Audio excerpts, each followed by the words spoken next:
હમણાં 1-2 દિવસ દરિયો રફ રહેવાની શક્યતા રહેશે. વાવાઝોડું લગભગ પશ્ચિમ સૌરાષ્ટ્રથી દૂર છે. ત્યાંની અસર ધીરે ધીરે આવતા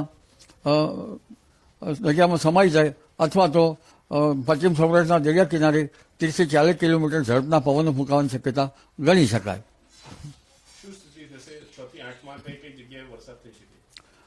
એક મજબૂત વેસ્ટર્ન ડિસ્ટર્બન્સના કારણે વાવાઝોડાના 50% અસર અને બંગાળ ઉપસાગરના ભેજના કારણે લગભગ ગુજરાતના ઘણા ભાગોમાં તારીખ 4 થી 8 અને કોઈ ભાગમાં તારીખ 10 સુધીમાં હવામાન પલટાઈ શકે.